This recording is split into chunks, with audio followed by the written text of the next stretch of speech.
So hello everyone, myself Lokendra Singh and welcome back to my YouTube channel maths by Lokendra. और हम लोग यहाँ पे पढ़ रहे थे CBSE class 9th NCERT mathematics का चैप्टर नंबर 1 नंबर सिस्टम। तो हम लोगों ने देख लिया था कि हमारा जो नंबर सिस्टम है डेसिमल नंबर सिस्टम, उसमें जो नंबर्स होते हैं उनको रियल नंबर्स बोलते हैं। ठीक, दो तरह के नंबर्स होते हैं, एक होता है रियल नंबर और एक होता है इमेजिनरी नंबर। तो इमेजिनरी नंबर को हम लोग हायर क्लास में स्टडी करेंगे, क्लास 11th एंड 12th में। फिलहाल 9th और 10th के लिए हम लोग के पास सिर्फ और सिर्फ रियल नंबर्स हैं। तो रियल नंबर्स क्लासिफिकेशन में हमने देख लिया था, एक होता है रियल नंबर्स में एक पार्ट होता है रेशनल और दूसरा पार्ट होता है इरेशनल। तो रेशनल नंबर को अच्छे से देखने, पढ़ने और समझने के बाद अब हम लोग समझते हैं कि इरेशनल नंबर क्या होते हैं। ठीक है, उनकी कुछ प्रॉपर्टीज़, कुछ एग्जांपल्स है ना, उन पर भी क्वेश्चन करेंगे। तो चलिए स्टार्ट करते हैं, समझते हैं कि इरेशनल नंबर क्या होते हैं। तो देखिए, हमने आपको बताया था कि जो डेसिमल होता है, जो डेसिमल फॉर्म होता है हमारे, वो दो तरह के होते हैं मेनली। दो तरह कौन से? एक होता है टर्मिनेटिंग और दूसरा होता है नॉन टर्मिनेटिंग। यानी जो हमारे डेसिमल नंबर्स होते हैं वो मेनली दो टाइप के होते हैं, एक टर्मिनेटिंग और दूसरा नॉन टर्मिनेटिंग। तो जो टर्मिनेटिंग वाला पार्ट है, ये नंबर होते हैं रेशनल नंबर। क्यों होते हैं हमने आपको बता रखा है। अगर आपने पहले वीडियो नहीं देखा है और अगर आपने पिछली वीडियोस नहीं देखी हैं तो मैं उसका लिंक डिस्क्रिप्शन बॉक्स में डाल दूंगा और आप जाके उसको देख लीजिएगा। ठीक है, तो जो टर्मिनेटिंग नंबर्स होते हैं, डेसिमल होते हैं, वो हमारे रेशनल नंबर की कैटेगरी में आते हैं। और जो नॉन टर्मिनेटिंग होता है, इसको भी फर्दर दो टाइप में डिवाइड किया गया। कौन से? एक होता है नॉन टर्मिनेटिंग एंड रिपीटिंग या रिकरिंग भी बोलते हैं, और एक होता है नॉन टर्मिनेटिंग, मतलब कि non terminating and non repeating. ठीक है, तो जो रिपीटिंग नंबर होते हैं, नॉन टर्मिनेटिंग और रिपीटिंग, ये भी हमारे रेशनल नंबर की कैटेगरी में आते हैं। ठीक है, ये भी हमारे रेशनल नंबर होते हैं। और हमने बताया था कि सिर्फ एकमात्र नॉन रिपीटिंग वाला ही नंबर होता है जो कि इरेशनल नंबर होता है। मतलब कि क्या, कि ऐसे डेसिमल जो कि नॉन टर्मिनेटिंग भी हो और नॉन रिपीटिंग भी हो, वो नंबर हमारे होते हैं इरेशनल नंबर्स। यानी ऐसे नंबर होते हैं, इरेशनल नंबर ऐसे नंबर होते हैं जो कि ना तो टर्मिनेट करें, मतलब जो उनका डेसिमल के बाद जो डिजिट्स हैं वो ना तो ख़त्म हो और ना ही रिपीट हो, है ना। मतलब कि ना तो टर्मिनेट हो और ना ही रिपीट हो, तो वो नंबर जो होते हैं वो हमारे इरेशनल नंबर होते हैं। जैसे एग्जाम्पल के लिए, जैसे कोई नंबर है 1.01, 001, 0001 एंड सो ऑन। तो इसमें क्या है कि 01 पहले एक बार 0 था, फिर दो बार 0, फिर तीन बार 0, फिर चार बार, पांच बार, ऐसे करके, मतलब कि डिजिट ना तो टर्मिनेट हो रहा है, देखिए dot dot dot and so on, infinite, कोई लिमिट नहीं है, ना तो ये टर्मिनेट होगा, ना खत्म होगा, और ना ही ये रिपीट होगा। तो ऐसे जो भी नंबर आएंगे वो हमारे इरेशनल नंबर होते हैं। जैसे कि एक और एग्जाम्पल लेते हैं, √3।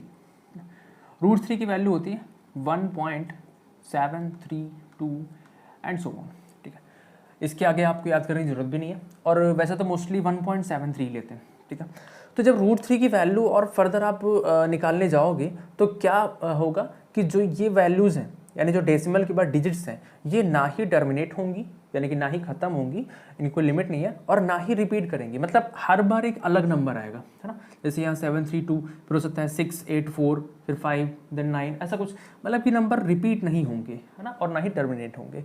तो ऐसे टाइप के जो नंबर्स होंगे वो आपके इरेशनल नंबर होंगे। वैसे ही √2, अगर हम √2 की बात करते हैं तो वो होता है 1.414 एंड सो ऑन। इसमें भी same condition, digits are non repeating and non terminating and non repeating. तो ये नंबर भी आपके इरेशनल नंबर होते हैं। अच्छा, ऐसा भी हो सकता है कि कुछ लोगों के यहाँ पे नंबर्स के स्क्वायर रूट निकालना ना आता हो। मतलब कि जैसे √3 है तो इसको हम कैसे निकालते हैं, है ना, ये 1.732 कैसे आता है। तो हम ये करेंगे कि जैसे किसी भी नंबर का जो स्क्वायर रूट निकालते हैं, है ना, उसका जो तरीका होता है, उस पर हम एक वीडियो बना देंगे, जस्ट इसके बाद वो अपलोड करेंगे। ठीक है, तो आप वहाँ पे जाके देख लीजिएगा। तो जिसको भी स्क्वायर रूट निकालना नहीं आता है वो आप वहाँ पे जाके देख लेंगे और वहाँ से सीख लेंगे। ठीक है, तो चलिए यहाँ पे हम लोग इरेशनल नंबर की बात कर रहे हैं। चलिए, तो ऐसे नंबर्स ऐसे डेसिमल नंबर जो कि नॉन टर्मिनेटिंग या नॉन रिपीटिंग होते हैं वो सारे के सारे आपके इरेशनल नंबर होते हैं, ठीक है। अब अगर डेफिनेशन की बात करें तो देखिए डेफिनेशन में क्या, जैसे कि जो रियल नंबर होता है, रियल नंबर्स होते हैं आपके, तो रियल नंबर्स बेसिकली दो पार्ट्स में क्लासिफाई किया गया, एक रेशनल और एक इरेशनल। यानी कि जो भी रियल नंबर्स होंगे वो या तो रेशनल नंबर होंगे या तो इरेशनल नंबर होंगे। यानी अगर कोई नंबर रेशनल है तो वो इरेशनल नहीं होगा, क्योंकि एक ही चीज़ के दो पार्ट हैं, है ना, जो होंगे अलग अलग में डिफरेंट डिफरेंट होंगे। तो अगर कोई नंबर रेशनल है तो वो इरेशनल नहीं होगा, या कोई नंबर अगर इरेशनल है तो वो रेशनल नहीं होगा। यानी ये मैं आपको क्यों बता रहा हूँ, या अगर डेफिनेशन आपको याद करनी है, देखिए डेफिनेशन याद करने की जरूरत नहीं है, डेफिनेशन को आप समझिए, कंसेप्ट को समझिए, आप खुद ब खुद डेफिनेशन आप बना के लिख सकते हैं, ठीक है। डेफिनेशन आती नहीं वैसे, लेकिन फिर भी मान लीजिए। तो क्या होता है, जैसे रेशनल नंबर है, रेशनल नंबर की डेफिनेशन में बताई थी कि रेशनल का आप रेशियो पकड़िए। रेशियो किसका रेशियो, दो इंटीजर्स का रेशियो, है ना। दो इंटीजर्स मतलब जैसे पी और क्यू है, उनका रेशियो जो होता है, उनकी जो फ्रैक्शन वैल्यू होती है, तो और उसमें क्या कि जो डिनोमिनेटर पार्ट होता है वो जीरो के इक्वल ना हो। कहने का मतलब कि रेशनल नंबर क्या होते हैं, the numbers which can be represented in the form of ratio of two integers या पी बाई क्यू, है ना। तो जो डेफिनीशन रेशनल नंबर फॉलो करेगी वो डेफिनीशन इरेशनल नंबर नहीं करेगी, क्योंकि दोनों ही जस्ट एक दूसरे के अपोजिट है। तो जो नंबर रेशनल होगा वो इरेशनल नहीं होगा, यानी कि जो डेफिनेशन रेशनल नंबर फॉलो करेगी वो डेफिनेशन इरेशनल नंबर फॉलो नहीं करेगा। तो आइए देख लेते हैं इसकी डेफिनेशन क्या होगी। तो जो डेफिनेशन होगी इरेशनल नंबर की वो होगी कि द नंबर्स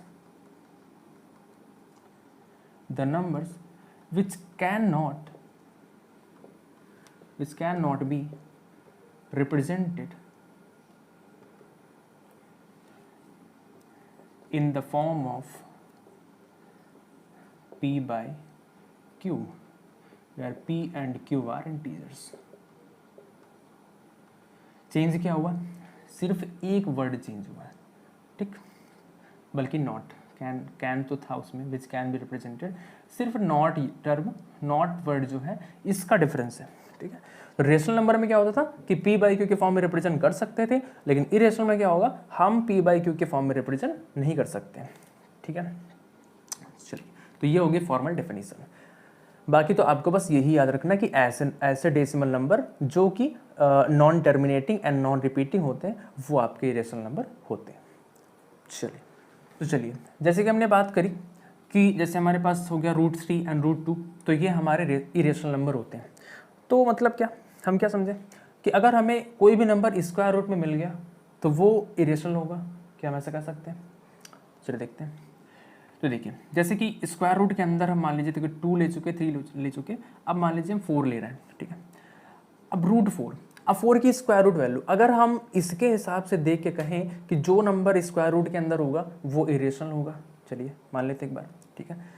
लेकिन अब देखते हैं स्क्वायर रूट 4, अब 4 का स्क्वायर रूट सबको पता है कितना होता है, +-2 होता है ना, या तो प्लस होगा या तो माइनस। क्यों, क्योंकि स्क्वायर रूट 4 का मतलब क्या कि ऐसा नंबर जिसका स्क्वायर करें तो 4 आए। तो देखिए, अगर +2 का स्क्वायर करें तो भी 4 आएगा, और -2 का स्क्वायर करें तो भी 4 आएगा। अब मान लीजिए यहाँ पे +2 है और एक -2 है, ठीक है। अब क्या ये दोनों इरेशनल नंबर है, बिल्कुल नहीं है। हमने आपको बताया था पीछे कि देखिए +2 इसको क्या लिख सकते हैं 2/1, ठीक है। अब 2/1 का मतलब क्या, 2 भी एक इंटीजर है, 1 भी एक इंटीजर है। अब जब रेशियो ऑफ इंटीजर के फॉर्म में हो गया तो फिर वो रेशनल नंबर होगा, इरेशनल नहीं होगा, ठीक है। -2 है, -2 को भी -2/1 लिख सकते हैं, है ना। तो यहाँ भी -2 एक नेगेटिव इंटीजर और 1 भी एक पॉजिटिव इंटीजर, कहने का मतलब दोनों इंटीजर हैं और दोनों क्या है, उनके फ्रैक्शन ऑफ इंटीजर्स, ठीक है। तो ये भी रेशनल नंबर हो गए, है ना, ये भी आपके रेशनल नंबर हो गए। तो यहाँ से जो बात गलत हो गई कि जो भी स्क्वायर रूट के अंदर नंबर है वो इरेशनल होगा, तो ऐसा नहीं है, हाँ ऐसा नहीं है, ऐसा हमेशा सही नहीं होता है, सही होता है। जैसे √2 और √3 के केस में था तो वहाँ पे सही है, क्यों, देखो उसके पीछे रीज़न ये है कि ऐसे नंबर्स जिनका परफेक्ट स्क्वायर रूट ना निकल पाए, है ना, ऐसे नंबर जिनका परफेक्ट स्क्वायर रूट ना निकले वो जो नंबर होंगे वही आपके इरेशनल नंबर की कैटेगरी में आएंगे, ठीक है। अब जैसे 4 था आपका, 4 परफेक्ट स्क्वायर है किसका, ±2 का, ठीक है। तो उस हिसाब से ये क्या हो गया, रेशनल हो गया आपका, है ना, ये आपका रेशनल हो गया। वैसे ही अगर हम √16 की बात करें, है ना, तो √16 का मतलब क्या, ±4। अब ±4/1 लिख सकते हैं, तो ये भी रेशनल हो गया, ठीक है। तो ये होता है। और ऐसा नहीं है कि सिर्फ स्क्वायर रूट ही चलता है ना, स्क्वायर रूट ही नहीं, मान लीजिए क्यूब रूट भी ले लें। अगर क्यूब रूट लेते हैं, मान लीजिए हम 8 का क्यूब रूट लेते हैं, ठीक है। तो 8 का क्यूब रूट मतलब ऐसा नंबर जिसका कि क्यूब करें तो 8 आए, ठीक है। तो क्या आएगा यहाँ पे 2 आएगा। अब यहाँ प्लस माइनस नहीं आएगा, क्यों, क्योंकि हमको 2 का क्यूब करके 8 लाना है, ठीक है। अगर हम +2 का क्यूब करते हैं तो इसका मतलब क्या होता है, 2 × 2 × 2, तो ये हमारा 8 आ गया। लेकिन अगर हम -2 का क्यूब करते हैं तो ये होगा -2 × -2 × -2, ठीक। 2 × 4 × 8 आया, ठीक है। अब माइनस इंटू माइनस प्लस हो गया, एंड देन फिर प्लस इंटू माइनस माइनस हो गया, ठीक। तो स्क्वायर रूट में ये चीज़ सही थी, है ना, क्योंकि अगर स्क्वायर करेंगे तो प्लस का भी स्क्वायर प्लस होता है, माइनस का भी स्क्वायर प्लस होता है, लेकिन क्यूब में बात सही नहीं होती, ठीक है। तो यहाँ पे जो साइन क्यूब रूट के अंदर रहेगा वही साइन नंबर के बाहर रहेगा। अगर यहाँ पे होता कि -8 का क्यूब रूट, ठीक, तो जो है आपका आंसर आता -2, ये चीज़ है, ठीक है। यहाँ पे तो कहने का मतलब सिर्फ स्क्वायर रूट में ही इरेशनल का कंसेप्ट नहीं चलता, क्यूब रूट में भी, है ना। क्यूब रूट में कैसे, अब जैसे यहाँ पे तो -2 आ गया, यहाँ पे था +2 आ गया, तो ये दोनों क्या है, रेशनल नंबर है, जाहिर सी बात है रेशनल नंबर है। लेकिन अगर हम क्यूब रूट निकालने जाएँ 9 का, अगर हम 9 का क्यूब रूट निकालने जाएँ तो जो हमको नंबर फॉर्म होगा, जो हमको नंबर मिलेगा, वो non terminating and non repeating वाला होगा, है ना। कहने का मतलब क्या है कि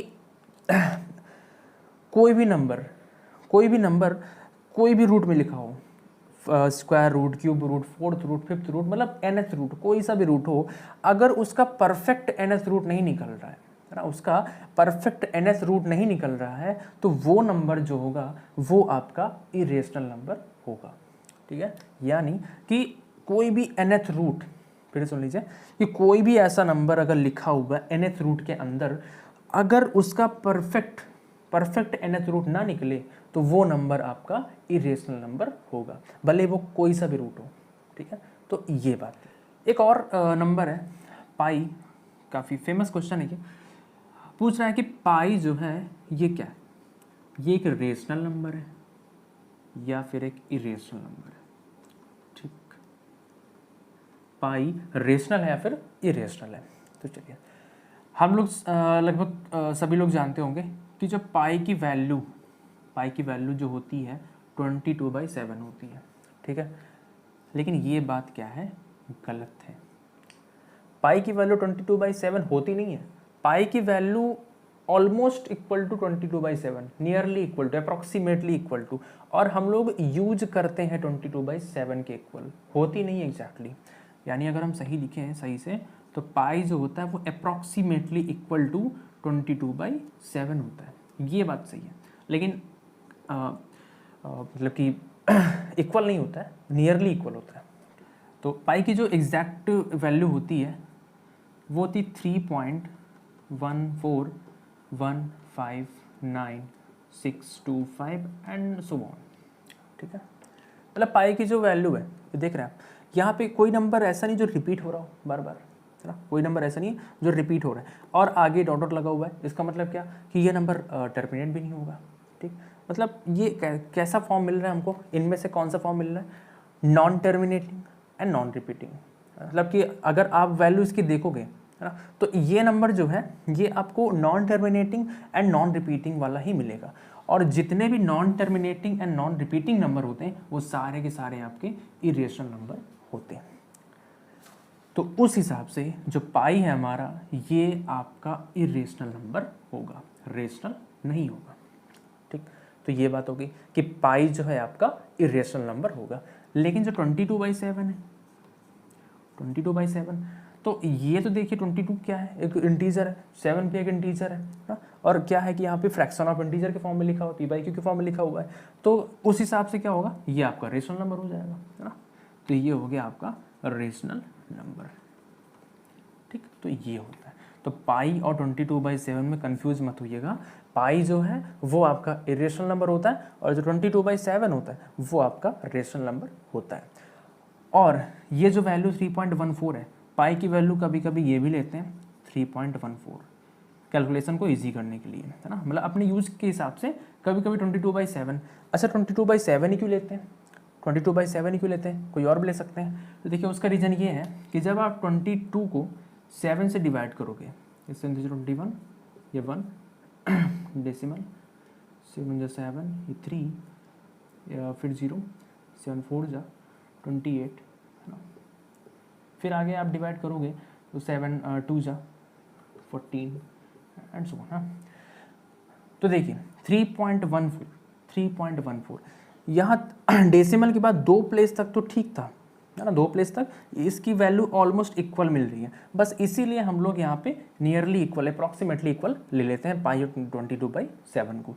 लेकिन आगे आप देखिए यहाँ पे क्या आ रहा है, 1 आ रहा है ना, 14 के बाद 1 आ रहा है, और यहाँ देखिए बस 2 डेसिमल प्लेस के बाद ही वैल्यू चेंज हो गई है ना।